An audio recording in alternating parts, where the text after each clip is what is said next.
Est-ce que vous connaissez la différence entre la surprise et le suspense ? Mettons qu'autour d'une table se trouvent deux interlocuteurs. Ils sont en pleine discussion et là, tout à coup, une bombe explose. Ça, c'est de la surprise.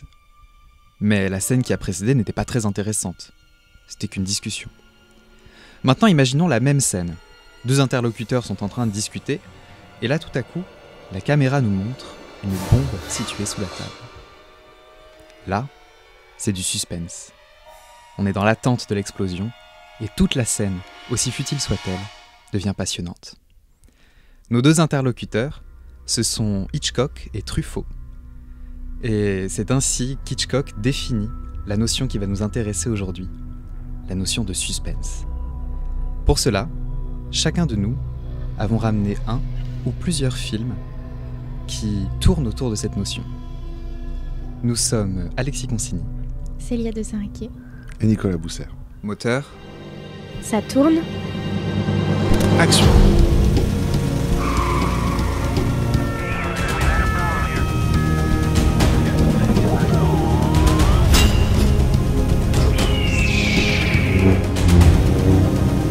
Et... Coupé. Et aujourd'hui, pour parler de suspense, on va commencer par écouter Célia. Oui, alors pour choisir le suspense, en fait, on n'a pas voulu s'aventurer dans la terminologie des genres entre thriller et film policier parce qu'on s'est dit qu'on allait garder ça peut-être en réserve pour des podcasts futurs parce qu'il y a beaucoup de choses à dire sur cette terminologie et justement parce qu'elle est floue et parce qu'on peut en jouer. Et donc on a rétréci sur le suspense, donc avec cette super définition de Alfred Hitchcock. Et moi j'ai deux films. Alors je vais en commencer par un qui est évident pour moi parce que quand on dit suspense on pense Alfred Hitchcock évidemment, mais c'est pas lui dont je vais vous parler. On pense David Fincher. David Fincher, bon si vous ne le savez pas, c'est mon réalisateur préféré et j'affirme qu'il y aura un épisode de couper sur David Fincher. À voir. Peut-être pas qu'un seul, d'ailleurs. En tout cas, voilà, je voulais commencer par David Fincher et après avoir longuement hésité parce que y a tellement de films dans sa filmographie qui pourraient parfaitement convenir pour cet épisode, j'ai choisi de parler de Panic Room. Panic Room, c'est un film de 2002 qui est avec Jodie Foster et Kristen Stewart, et notamment, mais aussi avec Forest Whitaker, Jared Leto, et qui raconte l'histoire d'une femme et sa fille qui emménagent dans un très grand appartement à New York, dans lequel, en fait, il y a une petite particularité, c'est-à-dire qu'il y a ce qu'on appelle une panic room, qui est une salle dans laquelle on peut se réfugier en cas de problème, en cas de danger, qui est une salle impénétrable.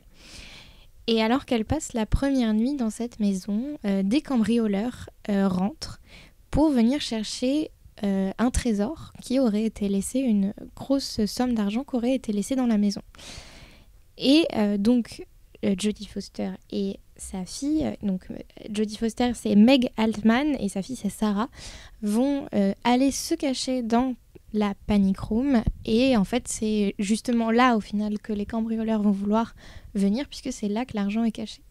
Et donc ça va être après 2 heures d'une intensité folle parce que justement elles en fait dans la pièce elles ont des caméras et donc elles peuvent voir où sont les gens et donc en fait ils vont tous être face à un dilemme, c'est-à-dire que les cambrioleurs savent qu'elles les voient donc ils vont pas vouloir les laisser en vie puisqu'elles connaissent leur visage, et eux veulent rentrer dans la pièce et elles ne veulent pas en sortir et ne peuvent pas, à cause de ça, comme c'est une pièce qui est vraiment isolée, etc., elles ne peuvent pas appeler de l'aide.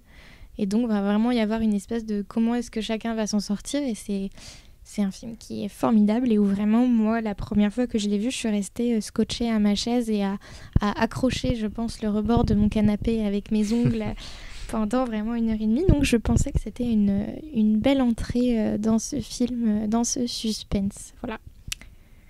Voilà pour commencer. Et donc je crois que je suis la seule à avoir pris un Fincher. On a eu des hésitations. Oui, tout à fait, il y a eu des hésitations, mais au final, on t'a laissé... On se réserve pour la saison complète Fincher. Exactement. Parfait. Parfait. Évidemment. Alexis, toi, qu'est-ce que tu as choisi ?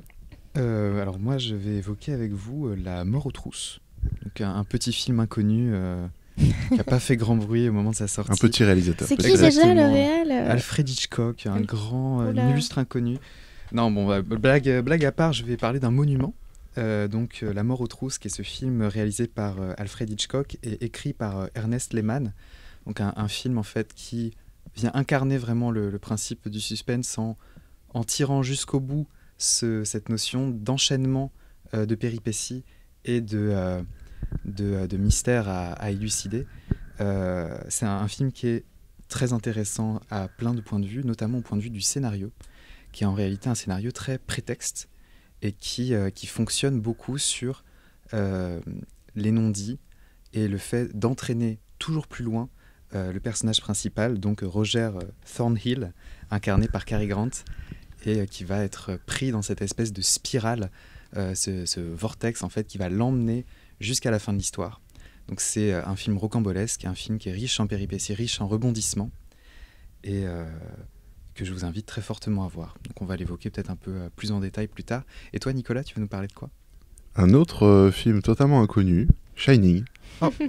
Voilà, par un autre réalisateur inconnu, Kubrick, d'après un livre d'un autre écrivain inconnu, Stephen King, qui est vraiment un... Alors contrairement à La mort aux trousses et Panic Room, où il ne se passe pas grand-chose, finalement. C'est-à-dire qu'il y a du suspense énorme pendant tout le film, pour très peu de scènes... tout est très suggéré, parce que le but, de toute manière, c'est de suggérer la folie du personnage principal, Jack Torrance, qui arrive. Et ouais, en fait, il ne se passe pas grand-chose. Mais tout est créé par une espèce de musique lancinante, des sons. Et bon, il y a quand même 2-3 scènes un peu, effectivement, flippantes d'hallucination ou de folie, hein, pur et dur c'est qu'on puisse dire. à la fin du film. Mais globalement, franchement, qui n'a pas une rivière de sang qui descend d'un avec ascenseur avec une vieille grand-mère en décomposition dans sa baignoire, naturellement. mais globalement, à l'échelle du film, par rapport à ce que vous venez d'évoquer, il ne se passe pas grand-chose. Et tout est dans un lieu clos, un hôtel perdu dans la montagne en hiver. Donc, Oui, alors on est deux, pour le coup, à avoir un huis clos. Oui. Et c'est vrai que le huis clos, c'est aussi un lieu qui est très prétexte à suspense. Oui, il y a du suspense, bien sûr. Puis l'isolement. L'isolement aussi, oui. Qui n'est pas le même dans Panic Room, mais ça reste quand même un isolement aussi. Ouais. Là où l'isolement de Shining, c'est plutôt isolé, coupé du monde. Ouais, c'est-à-dire qu'il n'y a personne d'autre. C'est-à-dire que le film suggère une présence assez forte on ne sait pas trop quoi, sauf qu'en fait, c'est globalement que Jack Torrance, sa fille, sa femme et son enfant dans l'hôtel pendant la saison creuse où il n'y a personne. Et ils sont loin de tout le monde. Je me rappelle que on a beaucoup avoir étudié ce plan et le générique qui est hyper intéressant à analyser. Quand ils arrivent en voiture, ouais, c'est ça. Avec cette musique derrière. Ouais. Je sais plus ce que c'est, mais un diaciré, quelque chose comme ça. Oui, c'est ça. Où en fait, la musique, dans le générique, ils montent en voiture et en fait, ils croisent que des voitures qui descendent. Il n'y a jamais dans le même champ, en fait, c'est un plan qui est pris de loin, et il n'y a jamais dans le même champ une autre voiture qui monte. Donc ça montre vraiment, même dans le générique, le côté tout le monde fuit cet endroit, et il n'y a que eux qui essayent d'y monter et qui arrivent tout seuls finalement là-bas. Et donc déjà, moi c'est ça que je trouve hyper intéressant dans ce type de film, c'est un peu pareil que dans les films d'horreur, finalement, c'est les prémices qu'on ne voit pas. Et les signes annonciateurs en fait qui sont hyper intéressants et c'est ce qu'on appelle aussi les fusils de Tchekhov, moi qui m'intéressent énormément, que ce soit dans les films d'horreur ou dans beaucoup de films, c'est-à-dire des éléments qui sont laissés, alors c'est pas exactement ce qu'on a dans Shining, mais en gros où c'est chaque chose qu'on va nous montrer va être quelque chose qui va servir. Et donc moi je m'amuse beaucoup dans les scénarios un peu moyens, on va dire, à essayer de comprendre et à dire ok, il y a un plan sur tel truc, donc à tous les coups il va se passer ça parce qu'on nous l'a montré expressément, donc voilà. Et après dans les bons thrillers, dans les bons films à suspense, mais tu Shining les vois pas. d'ailleurs on sait pas trop ce que c'est comme film. Non, c'est frontière horreur, thriller, on sait pas, hein, c'est... Ouais, moi je l'aurais plutôt classé dans film d'horreur. Ouais, même si techniquement il se passe pas grand chose du film d'horreur entre guillemets. Il se passe pas grand chose du thriller non plus. Ouais, c'est un peu inclassable, et ce qui est intéressant c'est que Kubrick s'éloigne quand même beaucoup du bouquin de Stephen King, parce que le Shining c'est quand même communiquer avec les esprits, les morts, voilà, c'est ça au départ, et c'est à peine évoqué dans le film. À un moment justement, quand il y a le personnage là qui l'appelle tout le temps Doc, qui lui parle de ça, qui finit par se prendre un coup de hache d'ailleurs à la fin du film. Wow, spoiler Spoiler terrible. Après le film est sorti en 80, donc bon, les spoils il y en a eu. Mais oui, Kubrick en a fait une espèce de chose très contemplative aussi. Ouais.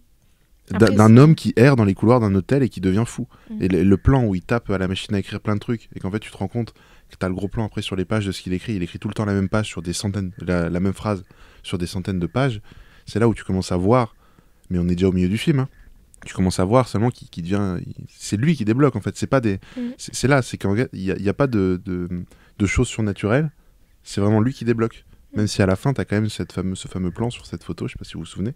Oui, où là on vire. Où tu le vois dans un bal en 1921 et tu comprends pas en fait ce qui s'est passé. Enfin, tu sais pas ce que tu viens de voir. Quoi. Bah, c'est pour moi, ça c'est aussi un des plans qui le rapproche du film d'horreur, l'espèce de twist final qui te fait te dire justement. Mais. Oui, parce que effectivement, avant ça, tu sais. Oui, avant ça, t'as tendance à te dire avec les indices qui apparaissent au fil du film que le gars devient juste fou.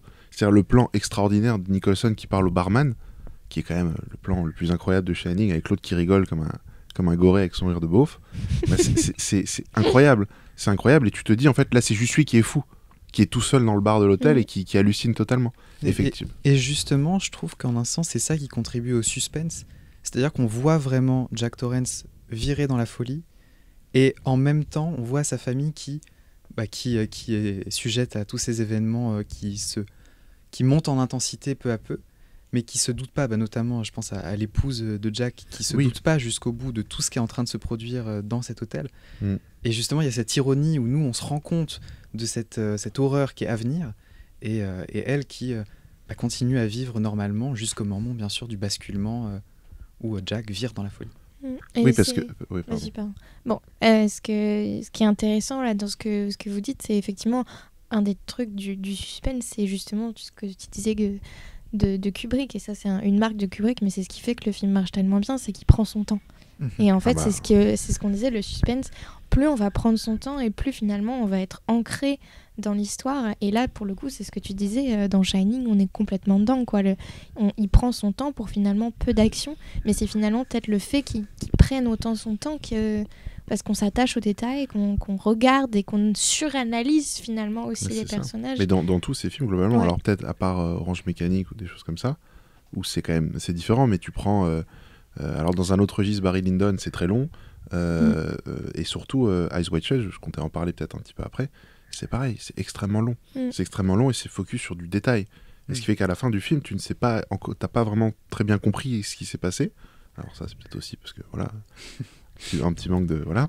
Mais non, mais... on n'osait pas le dire. Mais non, Eyes Wide Shut, il y a des plans extraordinaires où c'est extrêmement long et tu sais pas trop ce qui se passe. Il y a un plan qui est très célèbre Alors, pour remettre un peu de contexte dans Eyes Wide Shut, c'est Tom Cruise et sa femme qui ont des problèmes de couple, et Tom Cruise, je simplifie très très grandement, Tom Cruise va finir par se retrouver dans une soirée un peu privée dans un manoir où globalement il y a une grosse partie fine de gens un peu étranges avec plein de masques type vénitien, un espèce d'ordre obscur, on sait pas trop ce qui se passe, et il va croiser une femme à cette soirée qui lui dit de partir, etc., et après il va tout faire pour la retrouver, et puis elle va finir par mourir, mais on sait pas trop comment.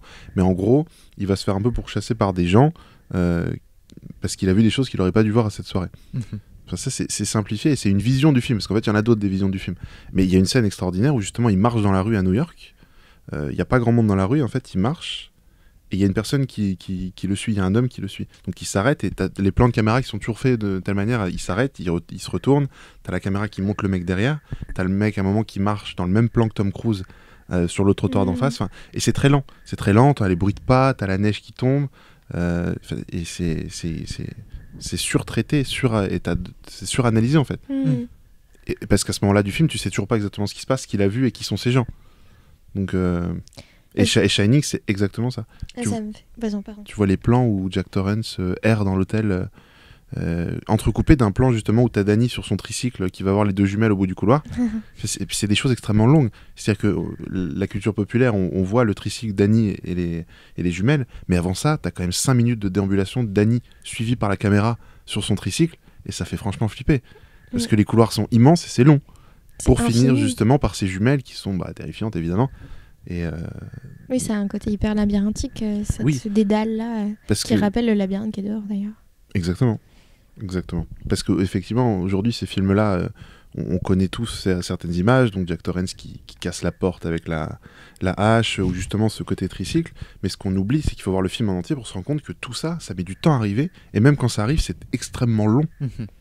Parce qu'aujourd'hui, tu vas sur Instagram, tu vas scroller, tu vas voir justement la scène en disant c'est un film où il se passe que des trucs comme ça. C'était mieux avant, ça y est. Ah vraiment. Non mais moi je vous le dis, il faut prendre son temps un petit peu quand on regarde des films. Quand on regardait pas les films sur TikTok, là. Non vraiment. Mais par contre, là, pour aller un peu dans ton sens, je trouve que c'est vrai qu'il y a un jeu sur les détails qui est assez saisissant, dans le sens où tu as aussi beaucoup de choses qui sont là pour ne pas être vues, mais pour être perçues.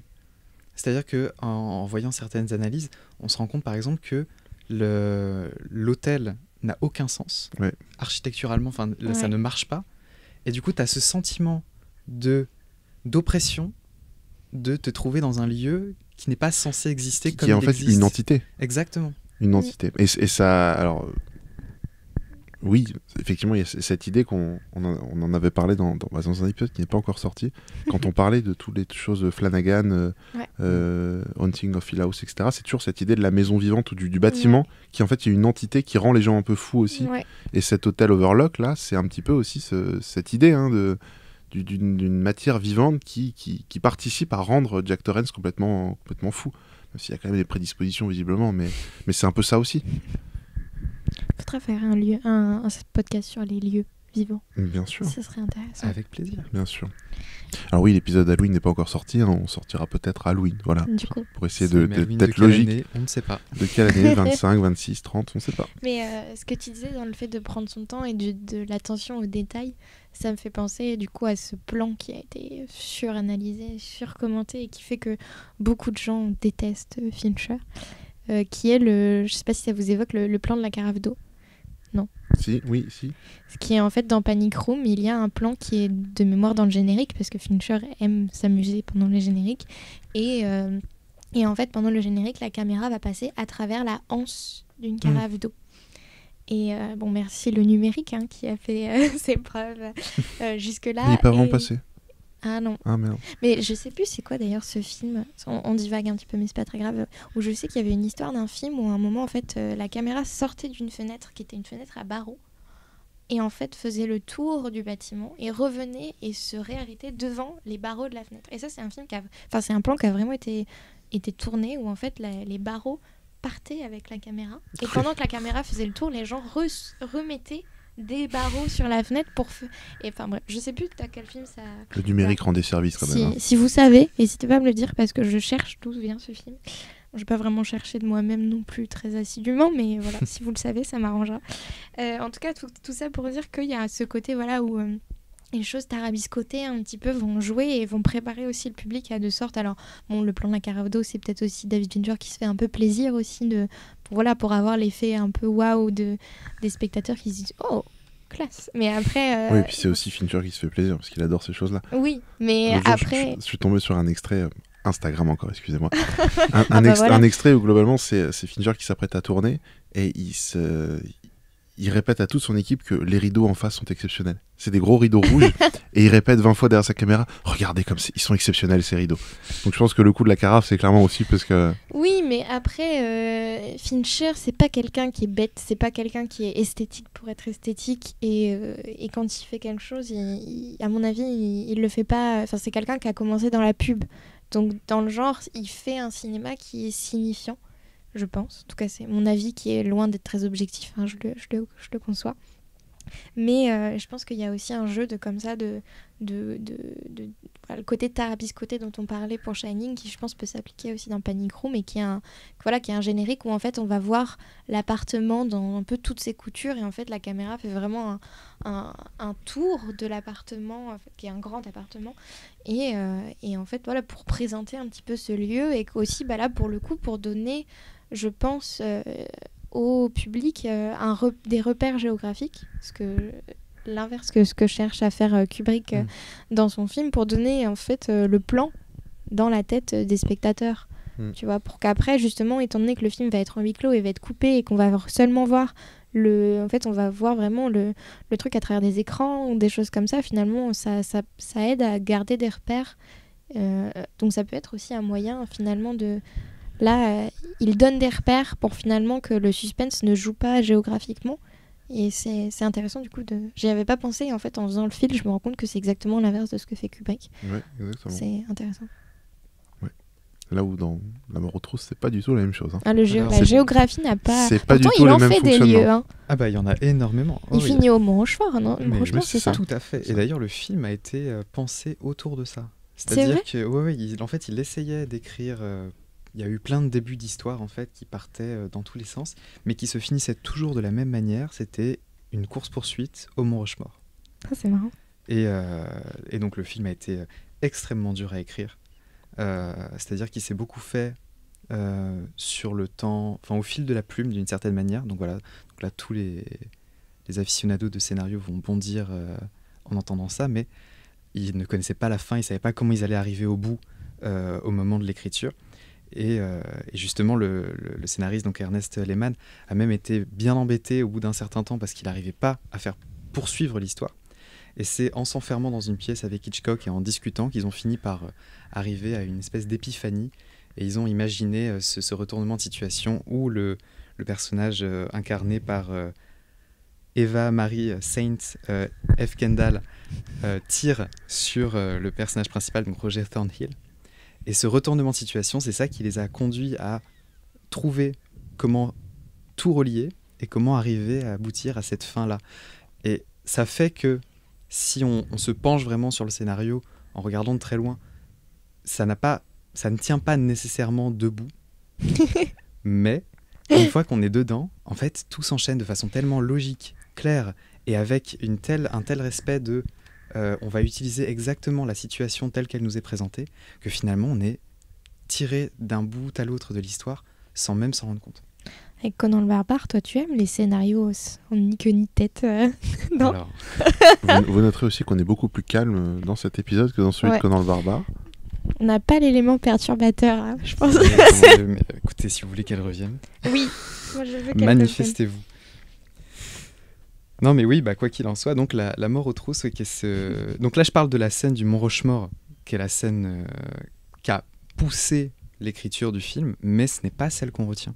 Et non. La scène qu'on retient généralement de la mort aux trousses, c'est cette scène incroyable de l'attaque de l'avion, qui a été parodiée, ou plutôt qui a influencé, détourné. Enfin, c'est en tout cas un espèce de presque de parangon de la scène de l'attaque surprise qui arrive au personnage principal. Et ce qui est assez étonnant pour être signalé, c'est qu'en fait c'est une scène qui ne respecte aucun code de l'attaque surprise. C'est-à-dire que ça se passe de jour, ça se passe à un endroit où il n'y a personne, c'est un avion qui attaque le personnage principal. Enfin, tous les éléments qui sont mis dans cette scène sont des choses qu'on n'a pas l'habitude de voir utilisées de cette manière. Et c'est ça qui est assez bluffant, qui donne cette couleur particulière à cette scène en particulier. Et puis là, on a affaire à un suspense qui est totalement différent de ceux qu'on a évoqués. C'est un suspense qui est beaucoup plus dans l'action. Dans le personnage qui court, qui essaie de se mettre à l'abri, sauf que bon, t'es dans un champ tout à plat, donc c'est difficile de se cacher derrière quelque chose. Là où ce qu'on présentait jusqu'à présent, c'était plutôt un suspense qui était lié à une certaine longueur justement dans le temps, à de la musique, à quelque chose comme ça. Là, il y a de la musique évidemment, mais il n'y en aurait pas, ça serait pareil. C'est l'action, l'intensité va créer le suspense. Et en plus, c'est quelque chose qui se joue étonnamment sans avoir un grand effet sur la longueur des plans.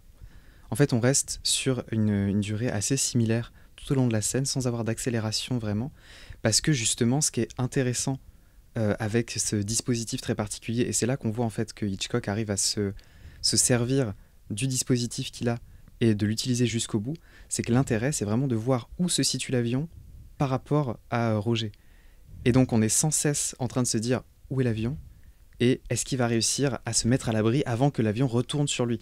Donc, ce jeu, en fait, sur la durée des regards qu'on peut avoir et le fait d'essayer de chercher du regard cette menace qui est un peu hyperbolique quand même par rapport à un simple humain, c'est quelque chose qui est assez fort dans ce passage-là. Là où Hitchcock, dans certains autres films, met du suspense en prenant son temps aussi. Même si techniquement, il prend pas beaucoup moins de temps effectivement qu'un Kubrick ou qu'un Fincher, mais dans Vertigo ou Psycho, il y a des choses qui sont beaucoup plus longues. Même si dans ces films-là, il y a aussi de l'action. Vertigo surtout, ça court aussi un peu partout au bout d'un moment, mais Mais il y a des choses, ne serait-ce que quand il surveille la femme au musée, là, c'est des plans très longs. Quand tu regardes le tableau, c'est très long. Ce fameux plan sur les cheveux qui est... C'est très long, mais il y a du suspense. Et puis bon, là où Psycho, c'est encore un autre suspense qui est beaucoup plus un peu horrifique aussi. Mais il y a aussi ce jeu sur les temps longs. Enfin, Psycho, c'est vrai que toute la scène de l'arrivée de la protagoniste dans le motel, Puis on revient à cette idée du lieu aussi. Oui. Parce que dans Psycho, pour le coup, le lieu est quand même important aussi oui, dans cette idée de suspense. Là où La mort aux trousses, Vertigo, c'est pas du tout le... c'est intéressant ce que tu disais par rapport le fait qu'on cherche des yeux et on a un peu l'impression d'être limité parfois par de ce que montre la caméra et on a envie de nous aussi pouvoir tourner la tête ou des choses comme ça. Ça me rappelle du coup évidemment un autre film d'Hitchcock qui est Fenêtre sur cour qui moi a été aussi un énorme moment de stress où effectivement là on est dans la peau où le personnage même est lui aussi limité dans sa vision et en fait il joue sur cette frustration là aussi et c'est tout l'enjeu du film, de ce qu'on peut voir et ce qu'on peut pas voir.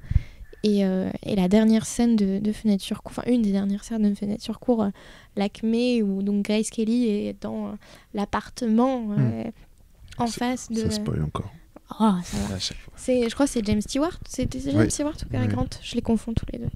C'est James Stewart qui du coup lui est de l'autre côté et la suit du regard et à un moment la perd et en fait va la perdre et c'est pareil. Enfin, c'est vrai que la frustration de ce qu'on voit et c'est ce qu'on retrouve aussi pour le coup dans Panic Room, c'est-à-dire avec les caméras où ils se suivent, ils se cherchent et du coup les cambrioleurs ne les voient pas et ils savent qu'elles sont... Enfin, il y a un côté, c'est une frustration qu'on retrouve beaucoup dans le suspense mais qui est pas travaillée pareil et c'est intéressant de voir que Hitchcock en a fait. Alors je sais pas si Fenêtre sur cour est, il me semble, peut-être postérieur à La mort aux trousses ou je sais pas. On a un problème de date là. Notre ami internet va nous aider tout de suite. On a 59 pour La mort aux trousses. J'aurais envie de dire 54 pour Fenêtre sur cour, mais peut-être que je me trompe. Ouais, je sais pas. C'est ça ? Je veux dire ça. 54 effectivement. Wow. C'est tellement rare que j'ai la bonne date. Bravo Célia. Je suis très contente. Et donc, je pensais qu'il l'aurait fait à l'inverse, tu vois, le côté frustration que peut-être enfin, tu vois, ça m'a fait penser, en tout cas, dans le sens dont on l'a raconté aujourd'hui. J'aurais trouvé ça logique que, du coup, il fasse naître cette frustration et tu te dis, mais en fait, ça peut être le sujet même d'un film. Mais non, du coup, il l'avait déjà exploité avant. Mais bon. Bon, il savait du coup ce qu'il faisait. Il savait ce qu'il faisait. C'est souvent ce qu'il faisait. Il savait souvent ce qu'il faisait. Oui, c'est vrai. Mais c'est vrai que cette notion est de ne pas voir exactement tout ce que tu voudrais voir là que tu évoques dans Panic Room. Enfin, c'est ce côté justement voir par l'intermédiaire de caméra, c'est quelque chose qui déjà met un peu en abîme aussi notre position en tant que spectateur de voir uniquement ce que le réalisateur veut nous montrer. Mais c'est un dispositif qui... je vais faire un petit parallèle avec le jeu vidéo, mais c'est cette idée d'avoir des points de vue donnés par lesquels il faut jongler, c'est quelque chose qui est hyper utilisé dans le jeu vidéo d'horreur, parce que justement, en fait, à partir du moment où tu donnes à la fois le pouvoir de voir et en même temps que tu limites ça, en fait, ça te permet de faire des effets de mise en scène qui sont immenses. Et du coup, c'est hyper bien vu d'avoir ce film qui te met dans une pression monstrueuse alors que tu es dans une pièce qui est censée être ultra sécurisée. Oui, c'est vrai. Mais après, c'est vrai que ce truc-là, par rapport à l'horreur, il y a tellement aussi de liens qu'on pourrait faire. Mais c'est un autre épisode. Mais c'est vrai, oui, t'as raison par rapport à Panic Room, le côté où t'es dans une salle qui est tellement sécurisée et en même temps, tu te sens en danger. En même temps, c'est une Panic Room, c'est la salle où tu es en danger alors que tu es en sécurité à la fois. Et on est vraiment dans cette dualité. Et d'ailleurs, il y a un moment dans le film où qui est, je pense, vraiment... mais c'est l'apothéose du suspense. C'est terrible d'être spectateur de cette scène-là où, en fait, Jodie Foster va essayer d'aller récupérer son téléphone qui est dans sa chambre parce que tous les cambrioleurs sont en bas. Parce que je crois que c'est un duplex ou une histoire comme ça. Et donc, elle court, elle va sortir de la pièce, courir prendre son téléphone et revenir dans la pièce. Et en fait, le temps que les cambrioleurs remontent, etc., parce qu'évidemment, la pièce est de l'autre côté, l'accès par l'escalier est plus simple, etc. Et c'est vraiment un moment qui dure, je pense, pour le coup, pas si longtemps que ça, même si, de mémoire, il y a des ralentis. Donc là, encore une fois, l'idée de prendre son temps, on y revient. Mais où vraiment, on est vraiment en PLS en tant que spectateur, quoi. Et c'est le seul moment où il y a, dans le même lieu, on va dire... les cambrioleurs et la personne Et parce que sinon, il y a toujours cette espèce de mur infranchissable de la panic room. Et c'est en fait finalement le pire, ce moment-là. Donc, c'est intéressant. Oui, effectivement, c'est intéressant. Je reviens un petit peu sur Shining, juste, parce que j'ai parlé rapidement de Flanagan, mais en fait, Flanagan, il a réalisé en 2017-18 une suite à Shining, bon, qui a été appréciée ou pas. Moi, j'ai bien aimé le film, je l'ai pas vu encore. Dr. Sleep, qui est pas mal. Alors, pour le film, a été un peu... il est pas mal de mauvaises notes. Il est plutôt pas mal, mais c'est pour revenir sur cette idée du lieu vivant.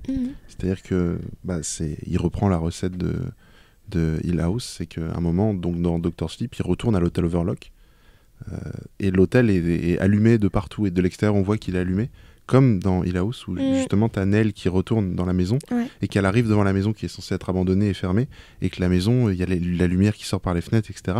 Comme si justement l'entité était bien vivante et elle disait viens, quoi. Et voilà, c'était juste pour revenir là-dessus, parce que je trouvais ça assez passionnant, et justement, là où cette idée dans le Shining de Kubrick, cette idée d'entité, on la perçoit sur l'ensemble du film, mais sans avoir vraiment des aides visuelles comme ça, sauf si vraiment tu te creuses la tête en te disant le plan il est pas cohérent, etc., etc. Là où dans la suite de Flanagan, mais c'est quelque chose de totalement différent, mais on est sur un autre suspense qui est vraiment évoqué visuellement par ces lumières, ce côté très vivant et comment dire, vivant et vorace du lieu qui va engloutir les personnages. Voilà, ça me paraissait important de revenir là-dessus, parce qu'on va faire ce podcast sur les lieux. On va faire ce podcast sur les lieux, et effectivement, ça peut être très... Et Dr. Sleep est plutôt bien, moi j'ai beaucoup apprécié. Il faut que je le regarde. Ceux qui ont dit du mal de ce film, tant pis j'adore Flanagan, comme vous le découvrirez dans l'épisode. Non mais c'est assez bien. Là pour le coup, le côté Shining, qui est l'énergie qu'a Danny pour communiquer, etc. Là c'est vraiment... pas comme ça, mais... J'ai fait le signe avec le petit doigt pour ceux qui... mais là, c'est vraiment exploité. C'est-à-dire que c'est pas du tout dans la même veine que le Enfin, vous attendez pas à voir un Kubrick bis. Fallait le faire, je suis désolée. Exactement. Mais il y a un jeu en plus sur la culture un peu du spectateur, où on se doute que pour regarder Dr. Sleep, on a déjà vu Shining, et du coup d'avoir cet hôtel, c'est déjà un... Comment ? C'est du fanservice aussi. Hein. Oui, mais ça vient te renvoyer en fait tout de suite à toute une dimension que tu as déjà expérimentée. Oui, puis dans Dr. Sleep, il y a une scène où Flanagan a recréé dans un angle différent la scène où Jack Torrance casse la porte avec la hache, en prenant un autre personnage, alors qu'il ne ressemble évidemment pas à Nicholson. Je pense que c'était pas le but, parce que pour prendre quelqu'un qui ressemble pas trop comme ça, c'est que c'était pas le but du tout, même si il est habillé pareil, même coiffure évidemment, parce qu'il faut réévoquer cette scène, mais dans un angle différent. Donc un petit peu de fanservice, mais en même temps ça sert le récit quand même. Mais c'est pareil dans Ready Player One de Spielberg, où là du coup on rejoint les deux choses dont vous avez parlé, puisque dans Ready Player One on est dans un jeu vidéo qui reprend Shining. Et donc, on a vraiment ce côté où là, la boucle est bouclée, on va dire, de côté de labyrinthique, etc. Alors, je ne me rappelle plus exactement de la scène, parce que ce n'est pas le meilleur des Spielberg, mais il est bien quand même. Mais il y a vraiment directement... Shining, effectivement, comme tu disais, c'est un film monument, au final. Tout le monde connaît Shining, tout le monde connaît la tapisserie de Shining. Sans forcément avoir vu le film en entier, d'ailleurs. Sans forcément avoir vu le film en entier. Juste, comme tu disais, on connaît tous la scène de la hache, on connaît tous ces trucs-là. Et justement, ça devient un enjeu aussi de détourner le film et d'en faire d'autres choses, mais d'autres formes de suspense. Donc, tu disais Dr. Sleep, on pense à Ready Player One, comme je te disais, où il y a le jeu vidéo qui est aussi dedans, etc. Alors, il n'y a pas forcément l'idée de la vision, de mémoire, mais on a ce côté-là d'univers, en tout cas, qui est à même à tirer des cordes et tirer des cordes à l'infini, qui est propre à un très bon film de suspense, en tout cas, je pense. Exactement. Alexis, d'autres choses à ajouter peut-être ? Bien, d'autres choses à ajouter, si vous voulez qu'on reparte un petit peu sur la mort aux trousses. On va juste faire un tout petit arrêt sur des techniques de suspense, justement. On est du coup dans cette scène où Roger Thornhill se retrouve à ce meeting au milieu de nulle part. Donc il arrive en plein milieu du désert, il n'y a rien à des kilomètres à la ronde, et là, il y a un bus qui passe, et il se retrouve face à quelqu'un. cette personne, nous, spectateurs, on est conditionnés pour se dire « Ok, c'est la personne qu'il est venu rencontrer ». Donc, il traverse la route, il va le voir, et il s'avère que ce n'était pas du tout la personne qu'il était censé rencontrer. Donc là, on a une première déception, un premier truc qui va nous dire « Bon, on attend encore ». Petit coup de stress aussi. Exactement. Parce que, en discutant avec cette personne, donc un habitant du coin, en fait, lui, il va regarder autour de lui, et il va faire la réflexion à Thornhill, il va lui attirer son attention sur le fait que l'avion à l'horizon qui est en train de passer, de survoler des champs, il survole des champs qui ne comportent pas de plantation. Et donc en fait, il est là, mais il n'a pas de raison d'être là.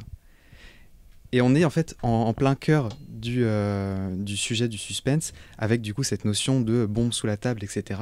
On est vraiment dans un moment où Hitchcock et Lehman du coup nous regardent et nous disent « Regardez, il y a un élément ici qui n'est pas censé être là et qui s'apprête à tout moment à vous sauter au visage. » Ou fusil de Tchekhov. Là, Tout pour à le fait. coup, ça marche bien. Tout à fait. Et ce qui construit en fait ce film, parce que du coup le film La mort aux trousses, en fait, c'est l'histoire de ce publicitaire qui se voit attribuer par mégarde l'identité d'un agent américain. Voilà, je vous passe les ramifications parce qu'à expliquer, ça serait abominable. Mais en tout cas, c'est un film qui est riche en rebondissements. Et justement, cette idée aussi de prétexte où le film en fait est tiré jusqu'au bout par un MacGuffin qui arrive assez tard d'ailleurs dans le film. Ce MacGuffin, ce sont des microfilms que sont censés récupérer les personnages principaux. Et en fait, ça montre bien à quel point le sujet pour Hitchcock, c'était pas du tout les microfilms ni les avions qui passent dans des champs. Il est vraiment en train de travailler le suspense en tant qu'objet. C'est vraiment l'interaction et le fait d'avoir de placer ce spectateur dans cette situation d'attente, dans cette situation de suspense, en fait, c'est ce qu'on décrit depuis tout à l'heure, qui est le cœur de son propos. Et c'est assez bluffant. Je vous invite fortement à voir La mort aux trousses, qui se regarde très bien encore aujourd'hui, parce que justement, il y a cette maîtrise en fait de bout en bout de l'attention du spectateur et savoir comment la maintenir et la garder. Ouais, et comment attirer l'attention du spectateur sur des choses qu'il voyait depuis un moment, mais il Exactement. n'avait pas percuté qu'elles étaient là, sauf quand ça va devenir l'élément perturbateur, type l'avion, par exemple. Et là, on revient sur ce que tu disais avec Jack Nicholson qui tape à la machine. Et on n'y fait pas spécialement attention jusqu'à ce qu'on ait le rendu de ce qu'il est en train d'écrire, en fait. Bon, puis après, il y a un gros plan sur son visage de mec fou, donc on comprend d'autant plus. Mais... C'est deux explications. Là, c'est un peu plus clair. C'est pour les gens un peu plus lents. Exactement. Même spectateurs un peu plus lents. Regardez, il est vraiment fou. Même si ça peut être un piège, car Nicholson a un peu une tête de fou de Oui, base. bah, donc, c'est pas pour rien qu'il a joué le Joker. casting a été bien trouvé. Il n'y avait pas une histoire d'ailleurs comme quoi c'était un petit peu décrié au début. Ah non, je crois que c'est Stephen King. Je m'aventure dans quelque chose. Je crois que Stephen King n'a pas. Stephen King, je crois, il n'a pas vraiment aimé le film. Justement. Oui, non, il n'a pas aimé du tout. Non, mais j'ai cru que tu allais me parler des méthodes de réalisation de Kubrick qui rendaient fous les acteurs, notamment chez les Duval qui jouent la femme de Nicholson, où vraiment il l'a poussée dans dans ses retranchements, il l'a rendue un peu folle, il la faisait pleurer avant les sets, etc. pour qu'elle se mette en condition, parce que c'était pas une très très bonne actrice visiblement, d'ailleurs elle a pas fait grand chose après, mais comme notamment la scène où Nicholson la poursuit un peu dans tout l'hôtel et qu'elle doit être en train de pleurer en tenant le couteau, etc. Kubrick, avant de tourner, lui disait des choses un peu pas sympas, en mode, vraiment, faut la mettre dans une détresse émotionnelle, un peu à la manière d'un Clouseau en fait. Hein. Super. Un Clouseau avec Brigitte Bardot, c'est ça, hein, pour les mettre dans des conditions totalement sympathiques. Bien que Nicholson, lui, n'avait pas besoin d'être dans des conditions comme ça, puisqu'il était déjà naturellement dans une condition de malade mental.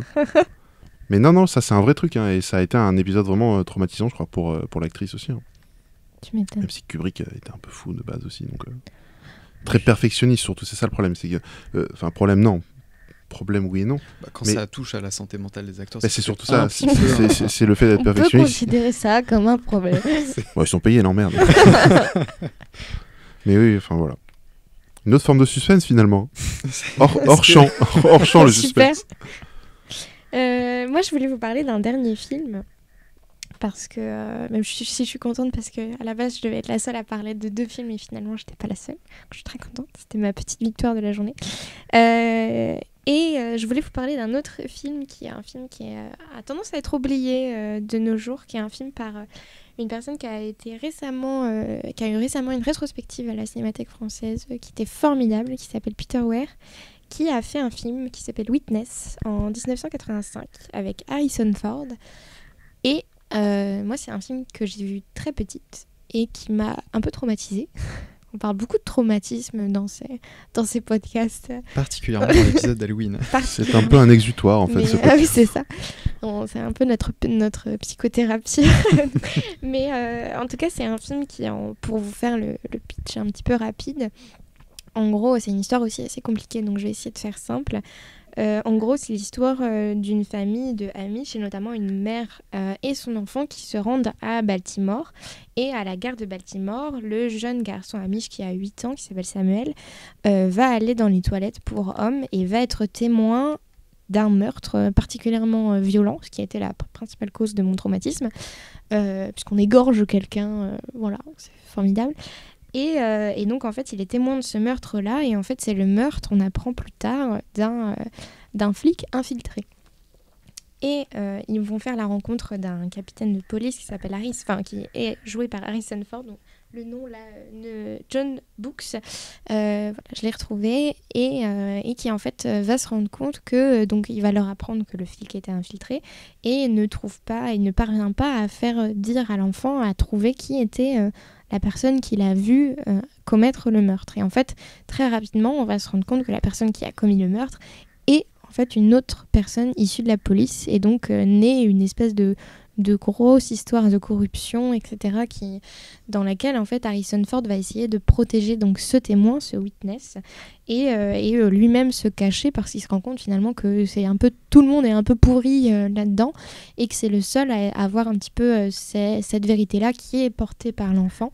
Et donc, il va y avoir tout un moment du film où ils vont aller se cacher chez les Amish, ce qui est un moment assez intéressant, et on parlait de prendre son temps, et là, pour le coup, le film prend le temps aussi de montrer cet écart-là en fait, entre les façons de vivre.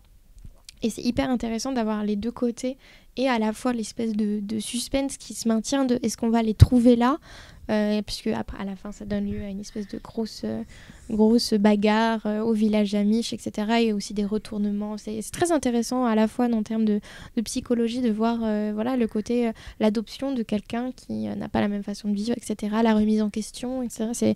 Pour le coup, c'est très intéressant.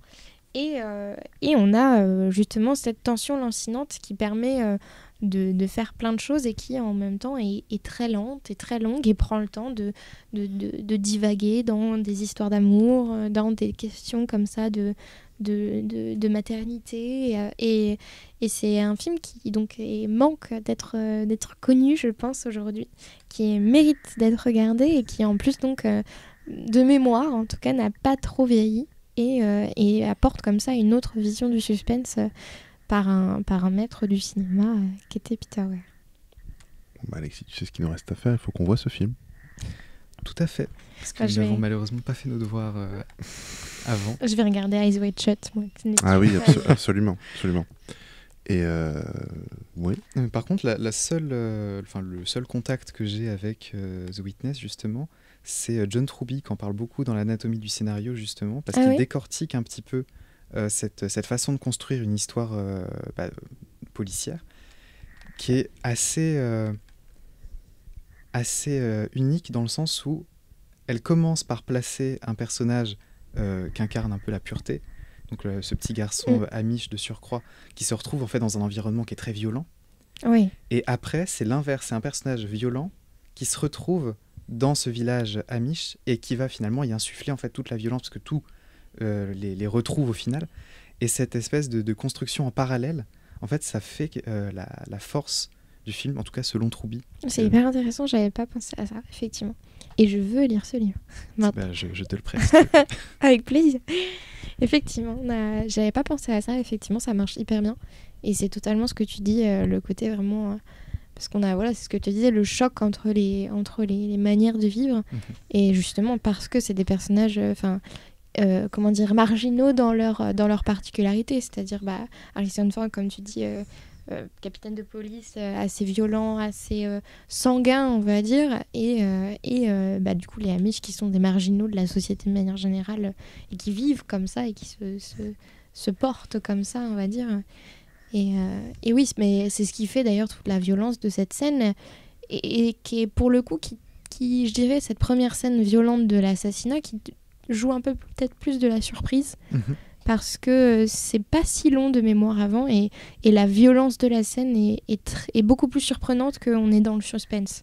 On s'y attend pas et on n'a pas le côté d'attente qu'on peut avoir justement, comme tu disais, de la bombe. On sait qu'elle va exploser, donc quand elle explose, on n'est pas spécialement surpris et on n'a pas cet effet de comme ça qu'on a là dans la scène où c'est tellement violent que on ne s'y attend pas. Mais après, le suspense vient de le long du film dans comment est-ce qu'ils vont se sortir. Et alors que tout le monde on retrouve aussi une idée d'isolement finalement qu'on avait avant, qui est là un peu à part, puisqu'elle n'est pas que géographique. Mais on a un peu décortiqué les recettes du suspense dans cet épisode, l'isolement. Moi, j'aimerais faire justement une ouverture, si ça ne te dérange pas, sur un film que je n'ai pas vu. Que je cherche absolument à voir, mais qui est difficile à trouver, qui est un film franco-néerlandais de 1988, avec en personnage principal Bernard-Pierre Donadieu, acteur français de second rôle assez connu et qui avait un talent assez fou, qui est connu du grand public potentiellement pour son rôle dans Le Professionnel avec Belmondo, où il joue le flic qui tape la femme de Belmondo et que Belmondo va taper lui-même en disant « Le croissant, c'est pour mon ami ». Voilà. Et en gros, donc, Donadieu joue dans ce film. Moi, j'ai que les résumés, j'ai que certaines images et j'ai que les commentaires des gens et toute une génération de gens qui a été marquée et traumatisée par ce film qui apparemment est un film extraordinaire de suspense et notamment le final. En gros, l'histoire, et encore une fois, j'ai que le résumé, je cherche à voir ce film. C'est un couple de Néerlandais sur la route des vacances, ils s'arrêtent sur une aire d'autoroute, donc Rex et Saskia. Apparemment, elle va donc rentrer dans l'aire d'autoroute pour aller acheter des choses et puis elle disparaît. Donc Rex la trouve plus, 3 ans après il la trouve plus non plus, et il finit en fait par être en contact avec le ravisseur de Saskia. Alors je me base sur ce que j'ai lu, avec le ravisseur de Saskia, mais sans savoir que c'est lui évidemment. Et apparemment pendant tout le film il va y avoir une espèce de jeu pervers, l'autre va jouer avec lui, voilà, sans trop qu'on sache ce qu'il a fait de sa femme. Et je crois que le réalisateur de ce film, qui s'appelle, alors je vais écorcher le nom, qui s'appelle Georges Schweizer, et donc en association avec Tim Krabbe pour le scénario. Apparemment, c'était un ancien joueur d'échecs. Et dans les commentaires, notamment des commentaires vraiment de cinéphiles de l'époque, disaient que ça se voyait bien que c'était un joueur d'échecs dans la manière de construire le scénario, puisque jusqu'au dernier moment, il nous fait des coups. Et donc voilà. Donc j'ai essayé d'acheter ce DVD, je ne le trouve pas. Et c'est quoi le titre Il n'est pas sur la Cinétech, c'est L'homme qui voulait savoir. D'accord. Et il n'est pas sur la Cinétech non plus. J'ai mis une petite alerte. J'espère qu'il le sera. Mais apparemment, c'est un film on parlait de suspense, c'est pour ça que je me permets d'ouvrir là-dessus. Ouais. Apparemment, c'est un film exceptionnel et qui a traumatisé toute une génération. Bon, c'est thriller, là, c'est marqué, mais ça a l'air absolument dingue. Donc, dans le thriller, il y a du suspense. Ça a été notre débat exactement. avant ce podcast. Et apparemment, il y a eu un remake en 1993, La Disparue. Un truc américain. Mais il faut voir l'original. Enfin voilà, donc si vous trouvez ce film, si quelqu'un trouve ce film, quelqu'un le DVD, n'hésitez pas à nous contacter, nous serons ravis de le visionner ensemble. Hein. Oui, genre c'est une petite, c'est pas vraiment une ouverture, mais je ne me voyais pas ne pas évoquer Zodiac dans tous les cas. Alors, je sais qu'on a déjà parlé de Fincher, mais Célia aime beaucoup Fincher. J'aime beaucoup Fincher. Et un suspense qui est beaucoup plus lent dans Zodiac aussi, et qui est, une fois qu'on a vu Panic Room, qui paraît vraiment être vraiment nul, mais moi j'ai commencé par Zodiac et après j'ai vu Panic Room, et Zodiac m'a aussi mis dans un état de suspense, notamment le moment où du coup Robert Grace Smith, si je ne dis pas de bêtises, c'est un nom comme ça, donc qui est le protagoniste principal, qui est joué par Jake Gyllenhaal, va chez quelqu'un dit il descend dans la cave. Oui. Ah, ça c'est terrible. Ah, je suis contente que vous disiez ça, parce que je l'ai montré à d'autres gens qui me disaient terrible. tous franchement c'est pas le moment, c'était pas si terrible. Quand il remonte, qu'il n'arrive pas à ouvrir la porte et que l'autre est derrière lui là, pour lui ouvrir la porte. Et où Terrible. du coup donc quelqu'un dit qu'en gros il a une piste par rapport au Zodiac et qu'il faut qu'il aille voir des choses chez lui, et donc il arrive chez lui, il descend dans la cave et le mec est juste creepy à souhait quoi, vraiment le monsieur fait peur et on sent que Robert Graysmith a vraiment très peur pour sa vie à ce moment-là, et c'est vraiment un moment, je suis très contente que vous m'en disiez tout autant de souvenirs que moi, parce que vraiment je l'ai vu montrer à d'autres gens qui je leur disais ça c'est ce moment-là, il me fait tellement peur, et finalement c'est vrai qu'il ne se passe rien au final, mais Il se passe rien, mais visuellement ça fait flipper parce qu'il descend dans la cave, il lui montre les documents, l'autre commence un peu à se dire bon faut que j'y aille. À un moment donc le mec bizarre se retrouve dans la nuit, tu sais pas où il est dans la pénombre de la cave, et t'as juste le plan de Jake Gyllenhaal qui monte les escaliers, qui essaie d'ouvrir la porte, ça marche pas, et quand il se retourne, il y a le vieux derrière qui lui ouvre la porte en se marrant un petit peu quoi. Et tu te retrouves en pleine empathie avec ce personnage qui est terrifié. Oui, parce qu'en fait, puis là en tant que spectateur, t'as l'impression que c'est globalement la clé de l'histoire. Exactement. Ouais. C'est-à-dire que c'est le Zodiac, ou c'est en tout cas l'associé du Zodiac, quoi. Donc clairement, Gyllenhaal peut se faire à tout moment zigouiller. Ce qui n'arrive pas. Ce qui n'arrive pas. Puisque le film est adapté du livre vrai tueur en série. Du livre de Robert Graysmith aussi, voilà. Donc en fait. Autour du tueur en série du Zodiac. Je sais plus dans quelles années c'était, mais Fincher était tout jeune et habitait, je sais plus dans quelle ville c'était Zodiac. C'est San Francisco. Voilà, il habitait à San Francisco dans ces années-là, il ça. était ado à ce moment-là. Il était, même, je dirais même un peu plus petit, parce qu'il se rappelle justement des menaces des bus scolaires qu'avait fait le Zodiac, et son père qui avait peur aussi. Donc il y a vraiment un parallèle entre les deux qui est intéressant. De toute façon, ce film est magistral. Et aussi la première scène de meurtre, qui est pour le coup, on n'est pas trop dans le suspense, là on est dans la voiture. Là dans la voiture, Après qui ce est long travelling, d'une violence qui est aussi, donc là où pour le coup c'est très très lent. Et c'est très réaliste. Et c'est très réaliste. En termes de son, de coups de feu, de lenteur. Et pour le coup, ça me fait plaisir, c'est que tu dis ça, parce que bon, j'ai une petite passion creepy. Pour les armes à feu ? Ah bon ? Pas pour les armes à feu, mais pour les tueurs en série. Et je me rappelle d'un moment où j'étais au lycée et j'étais malade pendant une semaine. Et vraiment, je pouvais pas sortir de chez moi. Et donc, j'avais passé vraiment une semaine à lire des trucs sur le tueur du Zodiac.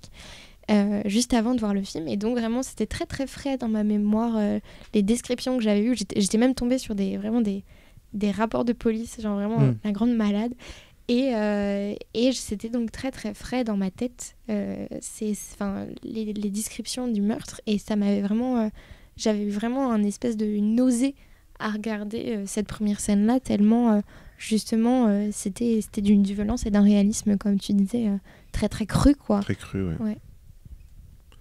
Bon, je crois qu'on a fait un bon tour d'horizon là. Si je peux me permettre une dernière petite ouverture. On a fait chacun la nôtre. Exactement. Non, mais juste un dernier petit mot quand même pour ne pas complètement discréditer la surprise non plus. Là, dans tous les films qu'on a évoqués, en fait, on arrive à déceler, en fait, à mesure qu'on parle, des éléments de surprise qui se trouvent à l'intérieur. Donc je pense notamment à la scène que tu évoques dans Zodiac, de ce meurtre qui est très surprenant, les jumelles dans Shining qui arrivent d'un seul coup, ou encore les révélations sur les appartenances politiques des différents personnages de La Mort aux trousses.